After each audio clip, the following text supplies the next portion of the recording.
4. Rolling. I'm gonna say 3. I'm gonna say 3. We're rolling, Michael. Okay, Oh, your phone going off. Yes, okay. Don't do that. All right. What's up? So, What's up? Michael, this film, first and foremost, congratulations. I feel like this film was so different from the first one. This one was, we saw characters go from abandonment to redemption. How did you tap into this character that allowed us to think, shoot, who's Michael? That is Adonis Creed. That's what I'm talking about. Where'd you pull from? I think this is the second time I'm doing the film, playing Adonis. It's the first time I did a sequel to any film, so I kind of already had Donnie locked away. I kind of already had the foundation. I knew who he was, so it wasn't really that hard to tap back into him. We just really wanted to evolve the relationship, and you talking about me. Okay. And we wanted to evolve the relationship and the characters and build on what we started on Creed 1. Like, what would a boxer be going through? Like, what would Adonis be going through this time around? We wanted to give him a family. We wanted to challenge him with everything that comes along with that. We want to, who was he as a man? Identity issues, having his own legacy is something we really want to build on. I do apologize about my phone. I'm like, You ain't apologize. I'm just talking stuff. So here's the thing: when we were seeing you in the film, like you were getting smacked and you were doing the smacking, and it looked so real. Talk to me about the special effects, the behind the scenes, the bromance, everything. I mean, there wasn't that many special effects. That's the crazy part. Like, we really did everything. There was no stunt guys in the sense of, like, me and Flo did all our own stunts. We got hit when we needed to get hit. The slow motion stuff. Like, we're competitive, and we really wanted to, like, do things the old school way. Sly. You always hear stories about Sly and Ivan, the way they ended up in the hospital and, like, really going for it and leaving everything out there in the ring. And me and Florian kind of took that as a personal challenge. We wanted to do the same thing. I heard y'all ended up in the hospital. I talked to Flo earlier this morning. Yeah, we did. Uh-huh. Yeah, it was tough. I mean, y'all did an amazing job. Talk to me about the bromance that you guys had behind the scenes as well. Flo is an amazing guy, honestly. For his first film, I think he blew me away. He really impressed me. He was so humble. He was so willing to work. He would show up.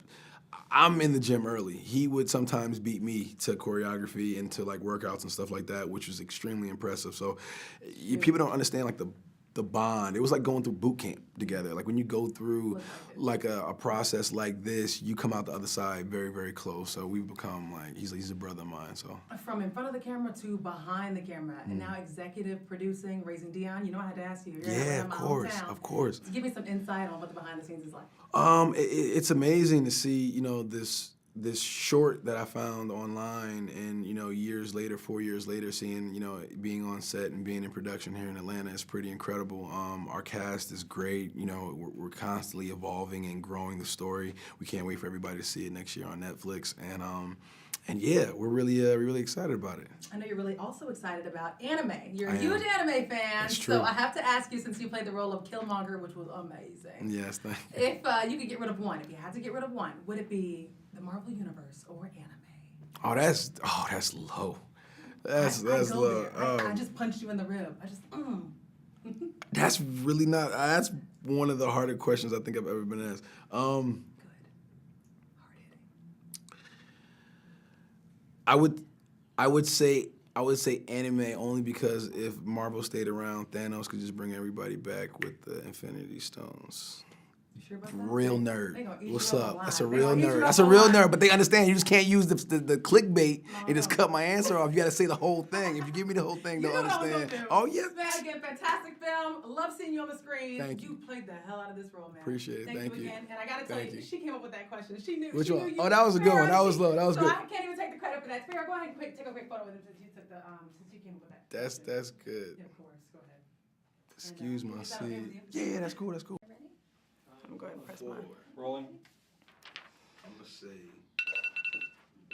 3. I'm gonna say 3. We're rolling, Michael. Okay, so yes, okay. So don't do that. All right. What's up? So Michael, this film. First and foremost, congratulations. I feel like this film was so different from the first one. This one was, we saw characters go from abandonment to redemption. How did you tap into this character that allowed us to think, shoot, who's Michael? That is Adonis Creed. Where'd you pull from? I think it's This is the second time I'm doing the film. Yeah. You know, playing Adonis. It's the first time I did a sequel to any film. So I kind of already had Donnie locked away. I kind of already had the foundation. I knew who he was. So it wasn't really that hard to tap back into him. We just really wanted to evolve the relationship. And you talk about me. Okay, listen. And we wanted to evolve the relationship and the characters and build on what we started on Creed 1. Like, what would a boxer be going through? Like, what would Adonis be going through this time around? We want to give him a family. We want to challenge him with everything that comes along with that. We want to, who was he as a man? Who identity issues, having his own legacy is something we really want to build on. I do apologize about my phone. I'm like, shoot. It's real life. It happens, right?